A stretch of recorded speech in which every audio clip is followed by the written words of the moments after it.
내일장을 더 빠르게 준비하는 시간 급등포착 9시. 안녕하세요, 최민수입니다.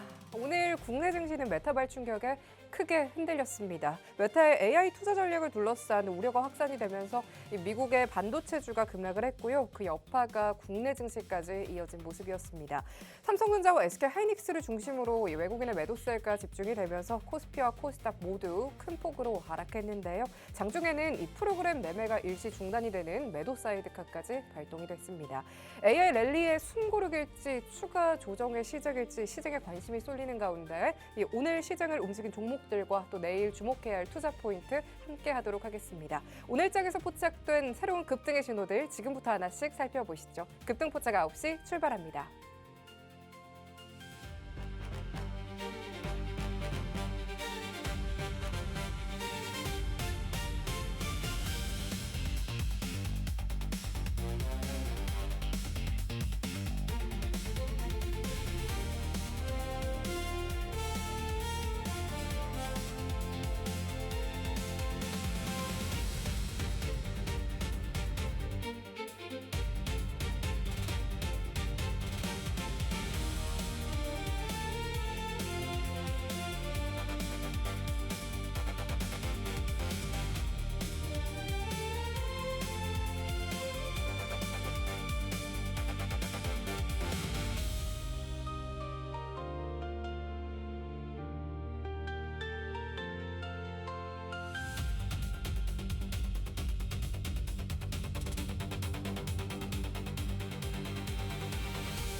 내일장을 미리 대비하면서 더 뜨거워지는 투자 전략의 시간이죠. 오늘 윤수명 전문가와 함께합니다. 전문가님 안녕하세요. 안녕하십니까. 네, 안녕하세요, 전문가님. 네.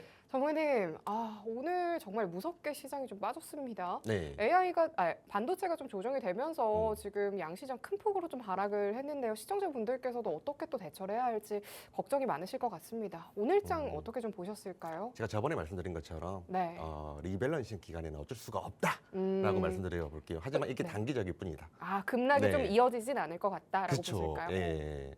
일단 저번에 제가 말씀을 드렸었을 때 여러분들에게 제일 강조를 했던 거는 글로벌 기관들이랑 그리고 우리 기관들의 리밸런싱이 많이 일어날 것이다라고 말씀을 드렸죠. 그 부분부터 한번 점검을 하고 들어가 보도록 하겠습니다. 국내 증시 주요 이슈 4개로 딱 정리를 해왔어요. 글로벌 기관 플러스 국내 기관의 리밸런싱이 유효하다라고 했습니다. 제가 이번 주 화요일 이틀 전입니다. 이틀 전에 글로벌 기관이라고 하면 JP 모건 혹은 모건 스탠리 그리고 노무라 증권 이렇게 글로벌적으로 노는 굉장히 큰 업체들입니다. 금액이 커요. 이 몇 달 동안 수십조 원을 매도할 정도로 월가에서 나오는 매도 물량이라든지 우리나라 국내 기관에서 특히 연기금이 있죠. 연기금이 내뱉는 이런 매도 물량이 많아질수록 단기적으로는 이 차익 실현 때문에 조정을 받을 수밖에 없다라고 말씀드렸습니다. 왜냐하면 지금은 반기예요. 반기는 말 그대로 1년의 절반이죠. 절반의 시점에서 리밸런싱 하는 거랑 과거의 3월달 혹은 2월달처럼 월별 리밸런싱 그리고 분기별 리밸런싱이랑 그 크기가 다릅니다.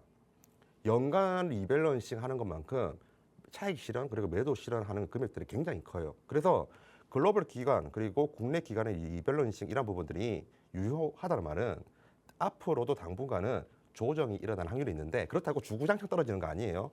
이렇게 주구장창 떨어지는 게 아니고 떨어졌다가 올라갔다가 떨어졌다가 올라갔다 하면서 한 7월 중순까지는 이러한 흐름이 좀 보일 것으로 보인다라고 말씀드리고 싶고요. 여기 딱 정해놨죠. 7월 중순까지. 왜 제가 7월 중순까지라고 했냐면 이 반기 리밸런싱이 6월 중순부터 7월 중순까지 좀 길게 갑니다. 그래서 7월 중순까지 좀 안정적인 포지션을 확보를 하시고 현금이 있으면 함부로 좀 안 들어가셨으면 좋겠어요.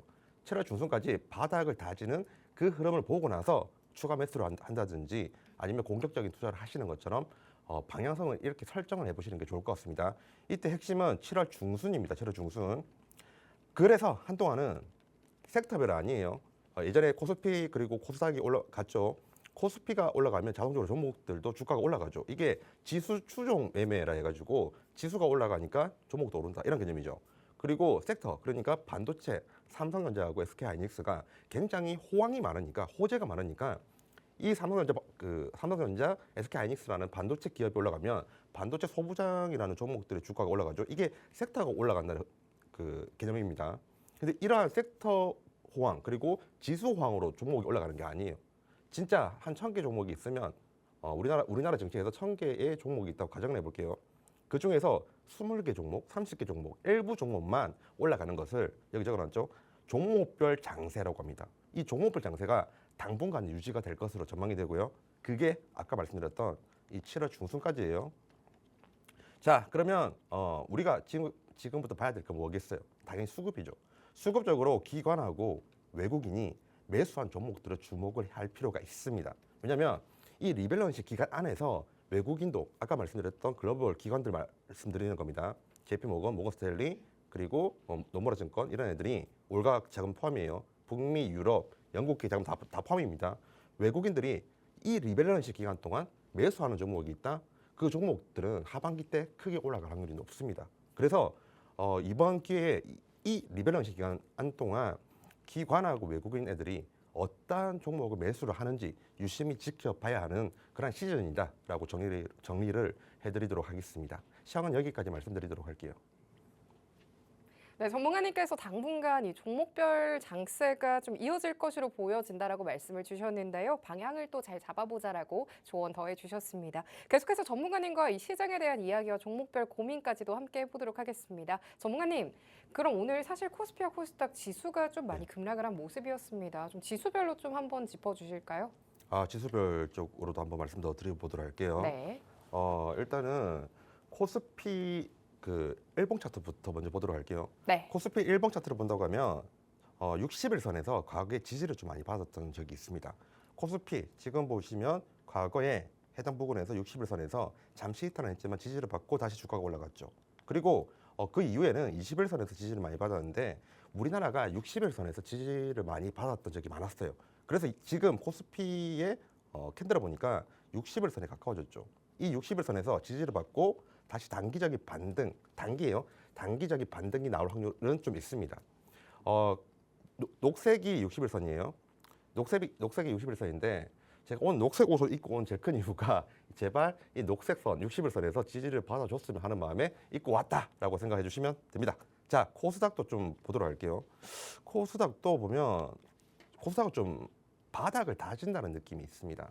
우선 이미 지지를 할 수 있는 구간에서는 탈피가 됐죠. 이 구간에서 여기에서 지지를 받지 못하고 계속 떨어졌습니다. 하지만 캔들 자체로 본다고 하면 캔들이 전형적으로 바닥을 잡고 있는 모습을 보여주고 있고요. 그리고 이러한 순간일 때 기술적 반등은 최소 나와요. 기술적 반등을 노리고 단기적으로 주가가 올라갈 수가 있거든요.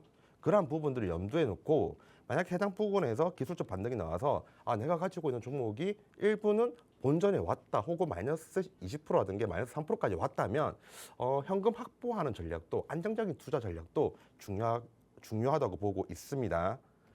자, 그러면 오늘 히트맵 좀 보도록 할게요. 히트맵을 보면 코스피 같은 경우에는 삼성전자 그리고 SK하이닉스 엄청나게 떨어졌죠. 근데 여러분들 이거 좀 조심하셔야 돼요. 마이너스 8% 떨어졌다, 마이너스 12% 떨어졌다 해가지고 공포를 가지지 마시고요. 삼성전자 그리고 SK하이닉스 전부 다 지금 호재가 넘쳐나고 있습니다. 일단 3대 메가 프로젝트만 하더라도 굉장히 큰 설비 투자를 함과 동시에 정부로부터 굉장히 큰 혜택을 받고 있죠. 뭐 세제 혜택이라든지 정부에서 지원해 주는 게 많아요. 그런 부분도 있고 D램 가격, 낸드 가격, HBM 가격, 심지어 HBF 가격까지 계속 올라가요. 가격이 계속 올라가요. 그러면 삼성전자하고 SK하이닉스의 그 실적은 컨센서스 대비로 굉장히 좋아질 수밖에 없고 앞으로도 더 좋아질 겁니다. 한마디로 그동안 너무 많이 올라갔기 때문에 삼성전자하고 SK하이닉스는 지금 건강한 조정을 받고 있다 정도로 받아들이시면 됩니다. 그러면 이 건강한 조정 이후에 다시 상승할 거니까 그때 다시 한 번 더 제가 한번 매그를 잡아 드리도록 할게요. 저번에 제가 말씀을 드렸던 거 기억하실지 모르겠는데 금융 혹시 모르니까 증시가 불안정하고 미국에서 금리 인상을 할 수 있다고 금융주는 좀 포트에 담아라고 말씀드렸죠. 화요일이에요. 그때 말씀드렸던 게 KB금융이었습니다. KB금융이 어제도 올랐고 오늘도 올랐습니다. 이런 식으로 좀 안 좋은 장이 있을 때는 경기 방어주의 역할을 하는 이 금융주도 좀 눈여겨 보셨으면 좋겠어요. 정말로. 코스타 같은 경우에는 좀 많이 안 좋습니다. 근데 아까 제가 서두에 말씀드렸죠. 지금은 섹터 장세도 아니고 전체 지수가 좋아서 종목들의 주가가 올라가는 것도 아니고 종목별 장세라고 했습니다. 이 종목별 장세에서 우리가 잘 봐야 될 게 뭐냐면 전체 증시가 떨어지고 대부분의 종목들의 주가가 다 떨어지는데 올라가는 종목이 있다? 그 종목들의 주가 유심히 봐야 됩니다. 만약 그 종목들의 주가에서 외국인과 기관이 들어갔다고 하면 매집을 했다고 하면 향후 하반기 때 하반기 7월, 8월, 9월 3분기도 마찬가지예요. 굉장히 좋은 흐름을 탈 수 있거든요. 그 부분을 보면 좋은데 일단 히트맵을 본다고 하면 JYP 엔터랑 SM이 있네요. 하지만 이거보다 더 좋은 종목 오늘 제가 다 준비해 왔으니까 끝까지 시청 부탁드리겠습니다. 이상입니다. 네, 이렇게 건강한 조정이라고 전문가님께서 말씀을 주신 만큼 이 전문가님과 또 함께 냉철한 시선 분석해보면 좋을 것 같고요. 지금 시장이 보내는 신호도 어떻게 읽어야 할지 굉장히 중요할 것 같습니다. 오늘도 다양한 투자의 노하우와 시장의 이슈, 방송 말미에는요 전문가님께서 종목들까지 알차게 전해주신다라고 하니까요. 끝까지 함께 보시면 좋을 것 같습니다. 그럼 냉철한 시선, 윤수명 전문가와 함께 할 수 있는 방법 큰 화면 통해서 먼저 살펴보시죠.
그럼 이어서 오늘의 흐름 속에서 또 내일의 기회를 찾는 시간이죠. 지금부터는 이 섹터 포착 시간 통해서 오늘 시장을 흔든 이슈들 함께 정리해 보도록 하겠습니다. 먼저 첫 번째 열어보도록 할게요. 첫 번째로는 화장품이 올라와 있습니다. 오늘 소비자 섹터 전반으로 또 강한 모습이었습니다. 특히나 6월 화장품 수출액이 역대 최대를 경신했죠. 전문가님. 네.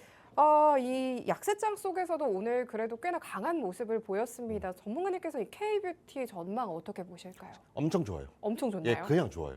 그냥 좋나요? 네, 예, 예. 한번 설명드려 보도록 할게요. 알겠습니다. 예. 화장품을 오늘 제가 분석을 하면서 정말 놀랐던 게 뭐냐면 네. 우리나라 수출 금액이 올라가죠. 전체 지수로 기준으로 말씀드릴게요. 우리나라 수출 금액이 올라가면 우리나라 증시의 주가가 올라갑니다. 같이 가요. 정비례 관계예요. 근데 반도체도 많이 올랐고 당연히 자동차도 많이 올랐겠지만 화장품이 올라간 이 속도 그리고 화장품 수출 금액이 급등한 걸 본다고 하면 주가가 이렇게까지 눌려 있으면 안 되는 거였습니다. 근데 주가가 눌려 있죠. 그렇게 생각보다 많이 안 올랐어요. 반도체 그리고 ESS 기타 많이 올라간 거랑 비교를 하면 그동안 화장품 주가는 많이 안 올라갔습니다. 누군가가 화장품 주가가 올라가지 말라고 계속 억누른 느낌이 났었어요. 누군가가 들어왔다는 거죠. 누구겠어요? 세력이요. 세력이 누구겠어요? 외국인하고 기관이죠. 제가 이 종목별 장세에서 섹터보다는 수급과 외국인과 기관의 수급을 더 바라고 있죠. 화장품 섹터의 특정 종목 쪽으로 외국인과 기관의 대량 매집이 들어왔습니다. 그래서 오늘 보고 놀랬다는 말씀을 드렸고요. 굉장히 좋아요. 이런 종목들이 굉장히 좋아서 오늘 이 종목들을 가지고 끝까지 갈 거예요. 우선 처음에는 간단하게 설명드리겠습니다. 화장품 섹터 K뷰티 상반기 수출이 70억 달러로 늘어났죠. 작년 대비를 본다고 하면 27% 상승했습니다. 업황 실적 대비 시장에서 소외가 됐다고 했죠. 원래 이 정도면 주가가 많이 올라가야 돼요. 근데 누군가가 눌렀다고 했습니다. 그 누군가는 외국인과 기관이었고 나중에 설명드릴게요. 6월 화장품 수출 역시 11억 달러로 작년 대비로 42%나 올라갔습니다. 수출 금액이 이 정도로 올라간다고 하면 당연히 주가에 반영이 되어야 되고 주가가 많이 올라가야 돼요. 하지만 그러지 않았죠. 그러면 이게 우리한테 기회다라고 볼 수가 있습니다. 관련주는 APR 그리고 달바 글로벌이 있습니다. 한번 좀 자세히 보도록 할게요. 자, 그러면 넘기면 APR 차트 먼저 본다고 하면 제가 저번 시간에서 여러분들에게 이 말씀 드린 적이 있어요. 세 개의 보조 지표 혹은 4대 보조 지표라고 하는데 CCI가 있고 RSI가 있고 그리고 OBB가 있고 MACD가 있다고 말씀드렸죠. 그리고 얘네들이 만약에 올라가면 좋다라고 말씀했습니다. 근데 APR을 본다고 하면 CCI, 이 주황색이 감매수 구간 진입을 했다가 떨어지고 있죠. 그리고 RSI랑 OBB 역시 올라가다가 하락을 하고 있습니다. 그럼에도 불구하고 제가 APR을 여러분들에게 말씀드리는 제일 큰 이유가 뭐냐면 방금도 말씀을 드렸다시피 수급 때문이에요. 수급. 이렇게 뭔가 수출 금액도 굉장히 좋고 호재가 있고 너무 좋은데 주가는 지지부진하다 이런 식으로 지지부진해요. 누군가가 일부러 이렇게 만든 걸로 보이거든요. 왜냐하면 보겠습니다. 수급을 보면 그 정답이 나옵니다. APR 한 달 기준으로 오늘 세팅해서 가지고 왔습니다. 한 달 기준으로 본다고 하면 외국인 그리고 기관이 모은 금액이 각각 250억 그리고 340억이에요. 한 달이라는 기간 동안 차트가 어떻게 되는지 한 번만 보고 다시 돌아오도록 할게요. 차트를 본다고 하면 한 달이 여기에서부터 여기까지입니다. 외국인하고 기관이 많이 매집한 거 보셨죠? 방금 250억, 340억 그렇게 많이 매집을 했는데 주가는 안 올랐다? 이 부분은 전부 다 개인 털기입니다. 그렇게 봐주시면 되고요. 개인 털기하면서 개인이 지루해서 혹은 무서워서 물량을 던지면 그 물량을 그대로 외국인하고 기관 애들이 받아 먹었다는 거예요. 그리고 외국인하고 기관이 이런 식으로 받아 먹으면 언젠가는 주가 올라갑니다. 근데 제가 볼 때는 조만간이에요. 왜냐하면 전체 증시가 안 좋죠. 전체 증시가 안 좋고 섹터별 호황이 있음에도 불구하고 주가가 눌리고 있죠. 그러면 종목별 장세가 일어나가지고 해당 종목의 주가가 올라갈 때 그때 수급 쏠림 현상이 일어납니다. 왜냐하면 우리나라 증시 특징이 다른 애들은 다 죽는데 특정 종목만 올라간다고 하면 진짜 다 몰리거든요. 그런 식으로 수급 쏠림 현상이 일어나가지고 좀 더 밝은 미래가 좀 보인다라고 말씀을 드려보도록 할게요. 자, 그다음 종목은 달바 글로벌입니다. 달바 글로벌 역시 마찬가지예요. 우선 이거는 APR과 다르게 수급 먼저 보고 오도록 할게요. 수급적인 측면에서 본다고 하면 마찬가지예요. 2026년 5월 1일부터 7월 2일까지 일부러 제가 두 달치 가지고 왔는데 한 달치를 넘어서 두 달치를 가지고 온 이유가 있습니다. 차트 보면서 말씀드릴게요. 두 달 동안 외국인이 매집한 금액을 보세요. 무려 1,576억입니다. 1,576억. 어마무시한 돈이에요. 근데 외국인이 이렇게 많이 들어왔음에도 불구하고 주가는 두 달 동안 어떻게 되었었을까요? 한번 볼게요. 두 달이 어디서부터 어디까지냐면 여기서부터예요. 여기서부터 여기까지입니다. 제가 일부러 두 달 가지고 왔다 했죠. 전고점 대비로 올라갈 만한 애가 안 올라가고 떨구고 지루하게 행보하고 이제서야 주가 올라가려고 한다. 이 모든 부분들이 전부 다 세력들의 개인 털기입니다. 여러분들은 이 주가가 떨어지니까 와, 이 주식 재미없네 하고 던질 때 외국인 애들은 계속 매집을 했던 거예요. 결국 외국인은 나중에 이 주가가 더 올라갈 것으로 보고 저점에서 매집을 했다라고 보면 되고 남들이 보기에는 이때 가격이랑 비교하면 지금의 주가는 너무 높은 거 아니냐라고 볼 수 있지만 세력, 그러니까 외국인 입장에서는 아직도 이 가격은 싸다라고 본 겁니다. 이해가 되셨죠? 그래서 오늘 가지고 온 두 개의 종목은 달바 글로벌 그리고 APR이었다라고 말씀드리도록 할게요.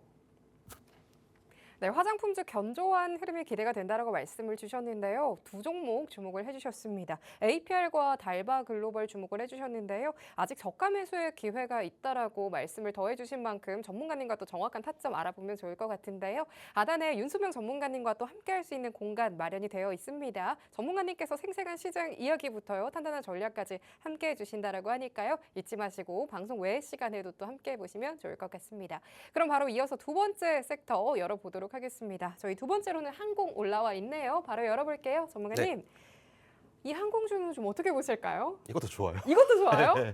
어떤 게 좋을까요? 저는 딱 한 개만 가지고 왔습니다. 하나. 예. 오. 솔직히 대한항공 할까 아시아나 할까 고민 많이 했었는데 대한항공 이유가 뭘까요? 수급 수급인가요? 그리고 유가가 많이 떨어졌죠. 네. 수익 개선이 굉장히 많이 됩니다. 오. 이거를 세력 그러니까 기관이나 외국인 애들이 알아요. 아. 예. 다 연관시켜서 한번 설명을 드려보도록 할게요. 너무 좋습니다. 네, 감사합니다. 예, 이번 특정 테마 두 번째는 항공이고요. 아까 말씀드렸다시피 지금 특정 섹터보다는 개별 종목 장세이기 때문에 뭔가 좀 뛰어나고 확실한 종목을 또 분석하고 더 보는 게 좋습니다. 대한항공이나 아시아나 합병이 12월 17일 이번 연도예요. 얼마 안 남았죠. 출범하는 게 얼마 안 남았습니다. 정식으로 지금 명칭은 뭐 통합 대한항공이라고 하던데 좀 나중에 바꿀 것 같아요. 어쨌든 간에 대한항공이랑 아시아나 합병을 하는데 12월 17일 걸 왜 미리 말하냐고 그런 질문을 해 주실 수가 있어요. 근데 주가는 실무 경제보다 빠릅니다. 6개월에서 1년 정도 더 빨리 가거든요. 그래서 지금이 딱 6개월 전이고 충분히 올라갈 수 있는 타이밍이 왔다라고 볼 수가 있습니다. 이번에 유가 많이 올랐다가 이제 잠잠해지고 어느 정도 안정화될 것 같아요. 미국의 유명한 리서치 기관들도 유가는 앞으로 좀 2027년도까지 낮아질 것이다라고 발표를 할 정도로 유가가 낮아지면 당연히 대한항공의 운임비 있죠. 그 기름 가격이 떨어지니까 당연히 아무리 비행기를 많이 운반을 하더라도 원가가 당연히 떨어지지 않습니까? 그죠? 원가가 떨어지면 어떻게 돼요? 수익이 올라갑니다. 이 수익 개선에 대한 기대감으로 외국인과 기관이 좀 많이 들어왔고요. 여기다 플러스 해가지고 통합 노선이 있습니다. 비행기들은 항공사마다 그 해운사처럼이에요. 각각의 노선이 있어요. 그 노선을 이제 통합을 할 수가 있습니다. 이 부분도 당연히 원가 절감이 충분히 도움이 돼요. 그럼 유가 하락 플러스 통합 노선으로 원가가 하락을 하면 당연히 수익은 극대화되겠죠. 맞죠? 이러한 미래 성장 기대감으로 이미 세력들은 들어와 있습니다. 그리고 이게 전 중요하다고 봅니다. 이거 한번 지우고 이거 한번 표시를 해볼게요. 고부가 제품 항공화물 수요 증대라고 적었죠. 여러분 생각해 보세요. 반도체, 삼성전자, SK하이닉스의 HBM, HBF 반도체 그 값비싼 거를 그 해운으로 옮길까요? 그 만약 그 유튜브 보신 분들 아시겠지만 바다에서 이거 추렁추렁하면서 파도 들어오고 뭐 난리 나면 집에 던지고 이러는데 그 비싼 제품을 과연 해운으로 운송할까요? 아니요, 비행기로 합니다. 삼성전기의 MLCC 그리고 LG이노텍의 FCBG 다 펌이에요. 이런 고부가 제품들이 우리나라에서 생산을 많이 하니까 당연히 항공화물로 운송을 할 거고 그 수요가 올라갑니다. 그러면 기존에 몇 년 전만 하더라도 이 항공화물이 너무 비싸다고 많이 기업들이 활용을 안 했습니다. 근데 반도체 그리고 기판 이런 부분에서 굉장히 많은 고부가 제품 항공화물 수요가 올라가가지고 이 부분이 대한항공 실적에 굉장히 많이 큰 기대감이 굉장히 큰 실적과 연계가 될 겁니다. 그래서 오늘 가지고 온 거는 항공 테마 안에서도 대한항공 딱 한 개만 가지고 온 거고요. 한번 차트랑 수급 보도록 할게요. 차트 보면 제가 말씀드렸던 것 중에서 오늘 한 개 나왔네요, 드디어. 네, CCI 그리고 RSI, OBB. 이 CCI가 올라가고 있고요. 그리고 OBB가 올라가고 있고 그리고 RSI 역시 올라가고 있습니다. 이럴 때 주가가 단기적으로 올라갈 확률이 높아요. 그런데 만약에 이 3대 보조 지표만 본다고 하면 제가 확률이랑 승률이 낮다고 했죠. 뭘 같이 봐야 된다고 했죠? 수급. 네, 무조건 수급입니다. 수급이 제일 중요해요. 넘버원이에요. 수급을 보면 아까 제가 외국인하고 기관이 많이 들어왔다고 했죠. 방금 말씀드렸던 그 유료, 그러니까 원가 절감 플러스 수익성 개선 이러한 미래 기대감 때문에 외국인이 한 두 달 동안 매집한 금액이 3,275억이고요. 그리고 기관이 매집한 금액은 2,700억이나 됩니다. 그럼에도 불구하고 주가는 눌렸죠. 안 올라갔어요. 두 달 동안. 한마디로 외국인과 기관은 천천히 매집을 현재 지속 중인데 다른 섹터 그리고 다른 종목들의 주가가 안 좋으니까 지금이 기회다 하고 올릴 수 있다는 거죠. 이런 부분들 염두하고 보시면 좋을 것 같습니다. 네, 대한항공 여기까지입니다. 네, 이렇게 이슈를 보면 흐름이 보이고 또 종목까지도 보인다라고 하는데요. 빠른 순환이 이루어지고 있는 시장인 만큼 실시간 대응 전략 정말 굉장히 중요해 보입니다. 한정된 방송 외에도 이렇게 시장 빠르게 따라가 보고 싶다 하시는 분들 많이 계실 것 같은데요. 하단 통해서 들어오시면은요, 윤소명 전문가님과 또 함께할 수 있는 공간 마련이 되어 있습니다. 방송에서 못다한 생생한 시장 이야기부터요, 탄탄한 대응 전략까지도 함께해 주신다라고 하니까요, 잊지 마시고 함께해 보시면 좋을 것 같습니다. 그럼 만능 플레이어 윤소명 전문가와 함께할 수 있는 방법 큰화면 통해서 살펴보시죠.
이어서 윤수명 전문가님의 기법 강의를 만나보는 시간이죠. 어려운 시장 속에서도 잘 헤쳐나갈 수 있는 방법 전문가님과 함께 배워보도록 하겠습니다. 전문가님, 네, 지난번이죠. 이틀 전이었죠. 전문가님께서 정말 재밌는 내용의 이 기법 강의를 가져와 주셨다라고 제가 네. 봤었습니다. 예. 오늘 또 이렇게 시청자분들께 그 이야기 한 번 더 들려주신다고 제가 들었는데요. 지난번이랑 또 같은 재밌는 제목의 기법 강의가 맞을까요? 맞습니다. 오, 예, 그걸 반복해야 돼요. 왜냐하면 반복을. 기본을 반복하고 기본에 충실해야지 투자를 음. 잘합니다. 그런가요? 네, 한번 네. 들려주시죠. 네, 알겠습니다. 예, 그러면 시작을 해보도록 하겠습니다. 자, 그러면 저번이랑 똑같은 이야기 할 건데 똑같은 내용이지 똑같은 말을 하는 게 아니에요. 집중해 주세요. 기본이 가장 중요하고 본질을 파악하라는 말은 저번에 말씀을 드렸고 이번에 제가 여러분들에게 강조하고 싶은 말은 이거예요. 캔들의 이평선 그리고 3대 보조지표가 있죠. 여기서 제가 이평선 그리고 3대 보조지표 위주로 말씀을 드렸습니다. 그죠? 이 이평선을 볼 때 21선 기울기 위주로 보라고 말씀드렸었고요. 그리고 3대 보조지표는 CCI, RSI, 그리고 MACD, OBB까지인데 정확하게 말씀드리면 4대 보조지표예요. 이거랑 제가 중요하게 말씀드린 게 이거예요. 저번에 따로따로 말씀드렸는데 이평선의 기울기가 우상향하는 게 좋고 3대 보조지표 역시 우상향하는 거 좋은데 이거를 따로따로 보지 말고 같이 봐야 됩니다. 뭐랑요? 외국인과 기관의 매집이랑 같이 봐야 돼요. 만약에 이 셋 중에 한 개라도 문제가 있으면 더 꼼꼼하게 봐야 되고 웬만하면 이거 세 개 일치하는 게 제일 좋아요. 오늘 이거 제일 세 개 일치하는 거 한 종목은 가지고 왔거든요. 그때 제가 좀 더 자세하게 말씀드려보도록 할게요. 이 부분은 넘기고요. 처음 보시는 분들이 있으니까 간단하게 설명드리겠습니다. CCI가 올라갑니다.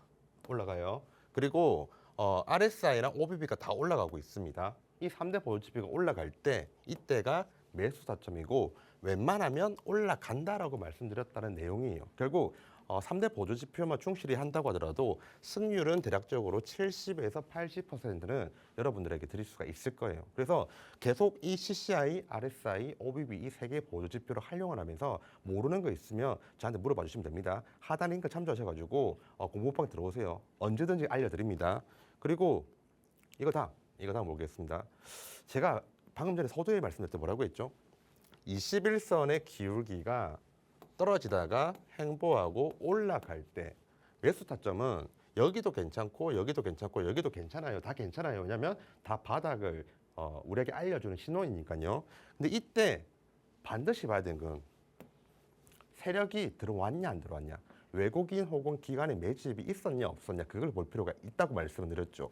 그래서 확실하게 말씀드린 거는 이 빨간색 선 11월부터예요. 11월부터 1월까지 이평선의 기울기는 떨어지다가 21선요.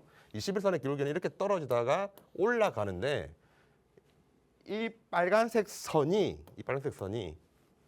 안에서요. 11월부터 1월 안에 이 두 달 동안 외국인 혹은 기관이 들어왔냐 안 들어왔냐, 매집이 있었냐 안 있었냐 그걸 확인해야 된다는 거죠. 이해가 되셨죠? 그거를 한번 좀 보여드릴게요. 여기 보이시죠? 24년 11월부터 1월 말까지입니다. 이때 외국인이 매집을 했습니다. 결국 세력이 들어왔죠.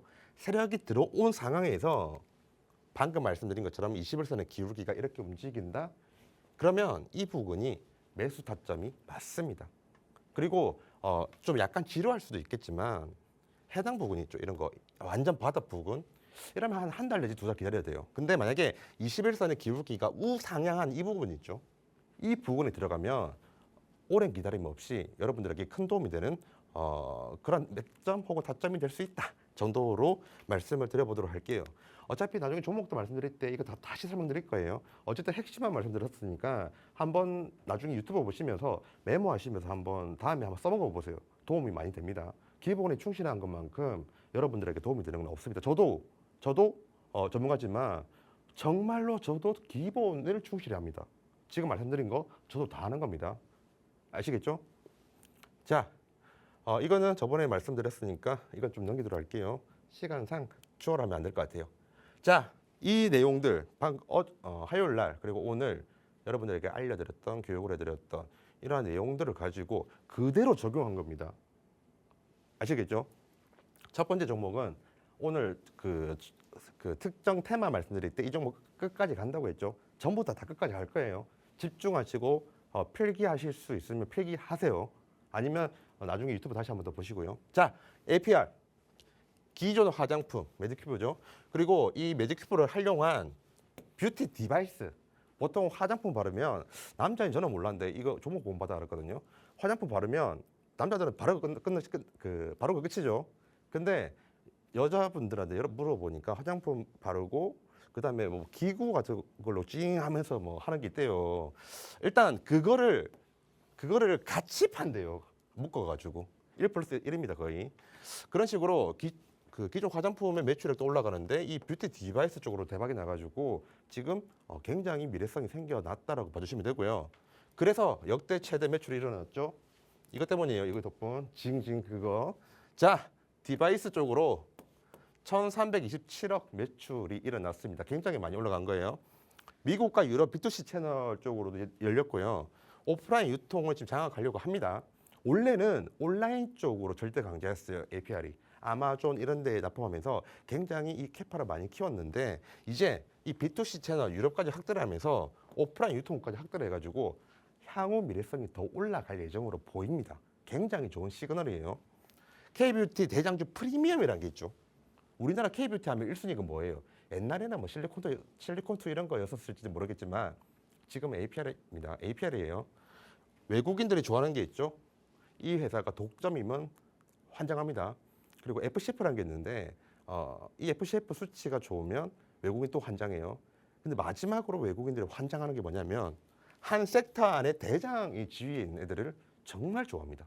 그러면 어떻겠어요? 앞으로 혹은 지금까지 외국인이 많이 들어왔거나 앞으로 많이 들어올 확률이 높다는 거죠. 이런 숨은 내용이 있다 정도로 봐주시면 되고요. 자, 중요한 거 봐야겠죠. 이제부터 교육 내용 그대로 적용합니다.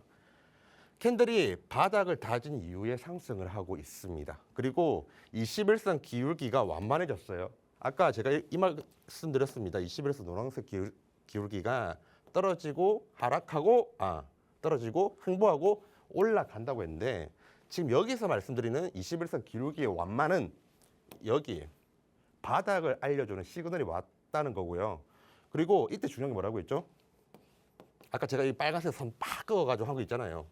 이 앞쪽에 그리고 그 이전에 세력이 들어왔나 안 들어왔나 그걸 체크를 해야 돼요. 그러면 이게 바닥이라는 증거거든요. 수급적으로 봤었을 때 외국인들 많이 들어왔습니다. 그 부분은 제가 좀 이따 말씀드릴 거고요. 자, CCI, RSI, OBB는 하락을 합니다. 제가 올라가는 게 좋다고 했죠.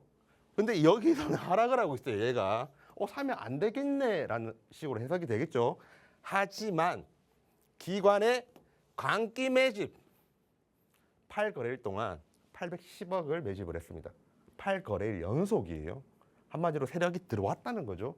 세력이 들어왔기 때문에 CCI, RSI, OBB 떨어지더라도 스윙 혹은 중기적인 측면에서 이 종목의 주가는 올라갈 확률이 높다는 것을 말씀드리고 싶어요.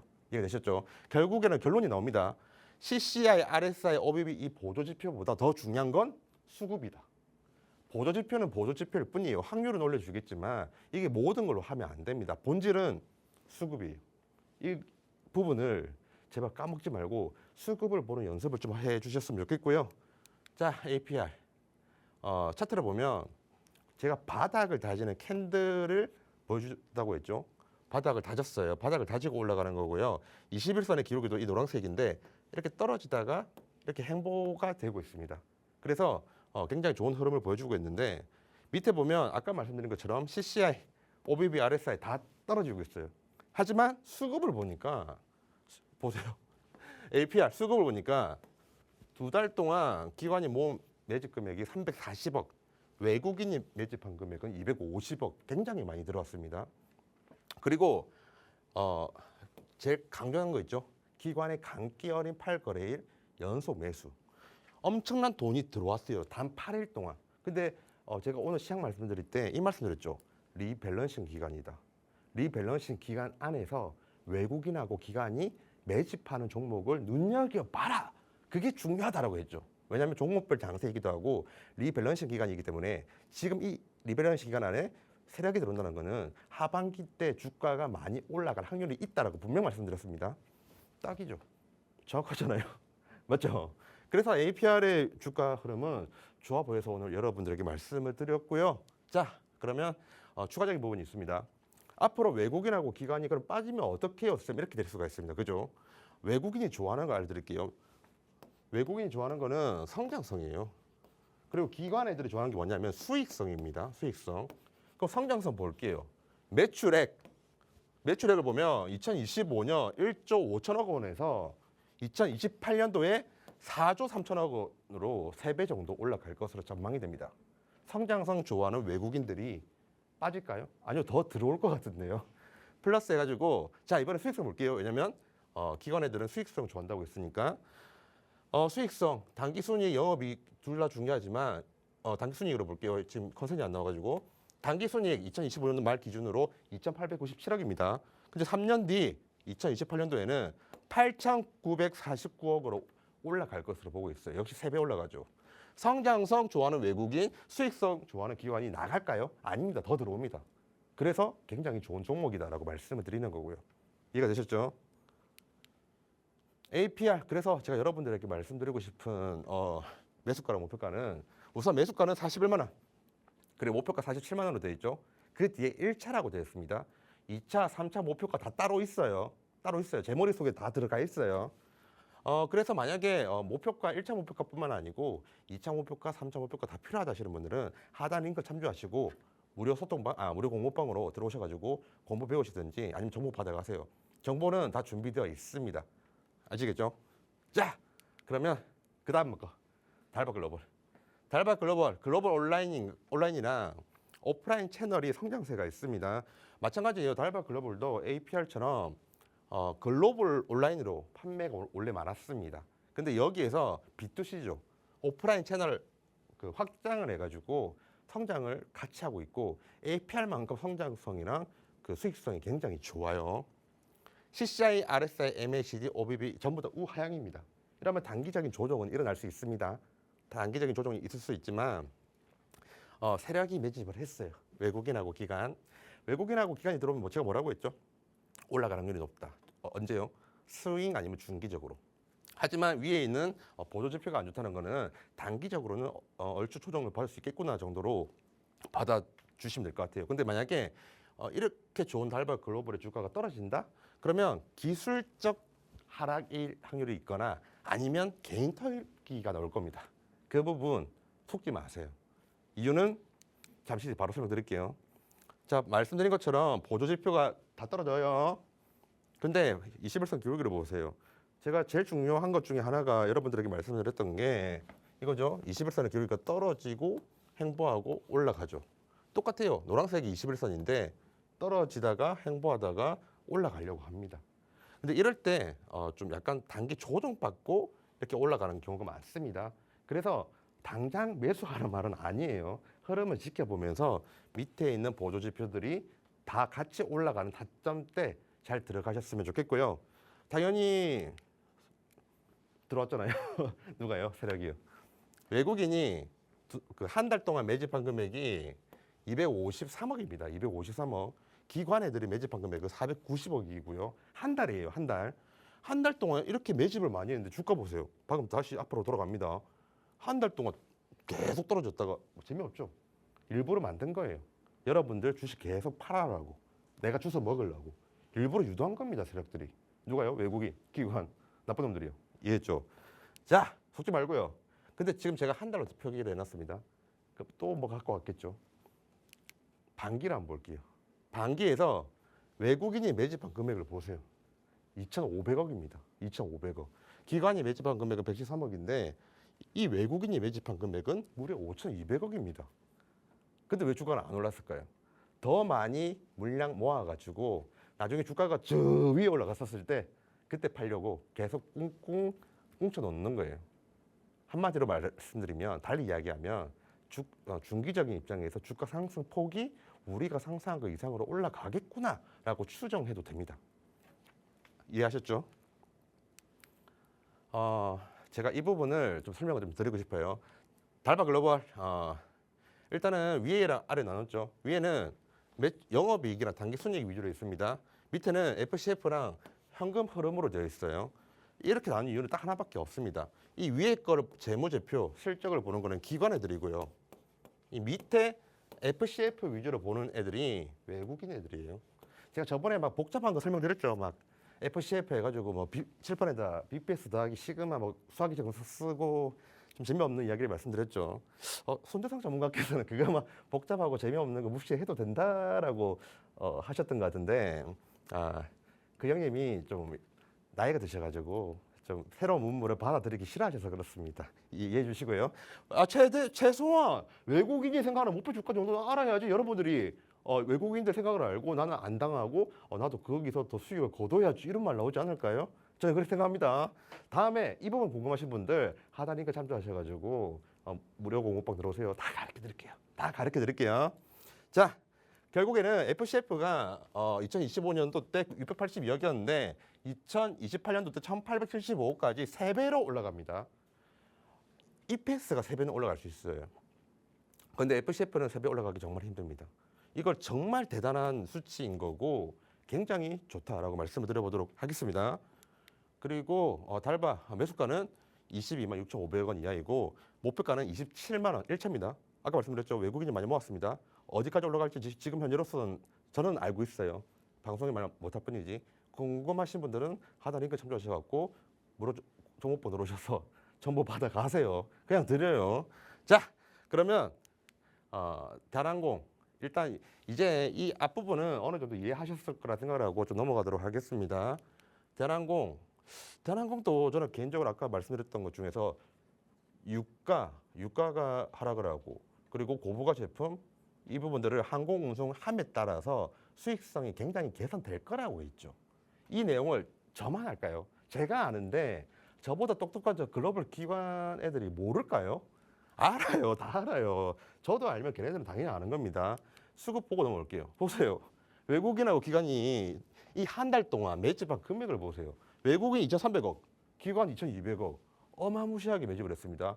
이 한 달 동안 외국인하고 기관이 이렇게 많이 매집을 했고 기관 같은 경우에는 8거래일 동안 미친 광기 가득 찬 매집을 했는데 주가 보세요. 주가. 안 올랐어요. 생각보다 안 올랐어요. 그럼 뭐겠어요? 시장에서 소외되게 만들려고 일부러 그런 겁니다. 그러면서 개인의 물량을 다 뜯어내려고 한 거예요. 그리고 자기들이 물량 많이 채웠었을 때 그때 2차 상승 랠리 올릴 겁니다. 그런 부분들 당하지 마시라고 일부러 가지고 왔다라고 봐주시면 되고요. 그 다음 거 잠시만요. 그러면 이 부분만 말씀드릴게요. 이 부분만. 대한항공에 관련된 부분에서도 목표 주가가 분명히 있겠죠. 근데 이 목표 주가가 대한항공도 워낙 이렇게 많이 모아놨다 보니까 1차 목표가, 2차 목표가, 3차 목표가 이렇게 나누고 있거든요. 우선 오늘은 1차 목표가만 말씀드립니다. 1차 목표가는 32,500원이에요. 매수가는 29,000원 이하이고요. 근데 2차 목표가, 3차 목표가 정말 필요하신 분들, 나 지금 대한항공 때문에 정말 힘들다 하시는 분들은 좀 무료 정보방 오셔가지고 정보 받아 가셨으면 좋겠습니다. 진심입니다. 생각보다 엄청난 자료들이 많거든요. 자, 그러면 오늘 히든은 아니고 핵심 종목 예, 정말 제가 공들여서 찾아온 종목 진짜 이것도 내 혼자 먹을까 생각했다가 그러지 말자 하고 가지고 온 종목입니다. 유심하게 봐주세요. 21선의 기울기 변화가 일어났습니다. 21선의 기울기가 떨어지고 평평하고 상승을 합니다. 이 기울기 변화가 일어났습니다. 어디냐면 하락후 평평이라고 적었죠. 여기에요. CCI, RSI, MACD, OBB 동시 우상향. 아까는 동시 우하향이었죠. 이번에는 우상향이에요. 그리고 21선 기울기 변화는 세력만 가능하다는 걸 알아야 되는데 이게 변했습니다. 이런 식으로. 자, 교집합이 일어났죠. 21선의 기울기가 떨어지다가 행보하는 이 첫 번째. 그리고 4대 보조지표가 전부 다 동시 우상향하는 거 두 번째. 그리고 좀 이따 일봉주봉 다 말씀을 드리겠지만 그 플러스 세력까지 들어왔고 수급까지 완벽해요. 결국 제가 교육에서 말씀드렸던 모든 게 다 교집합이 된 종목이다. 한마디로 좋아 보인다. 이렇게 보면 되고 차트 보겠습니다. 차트를 보면 CCI는 감매수 구간에 들어갔어요. 그리고 MACD도 계속 지속적으로 올라가고 있는 상태고요. RSI 역시 감매수 구간 안쪽으로 들어갔습니다. OBB도 계속 올라가고 있어요.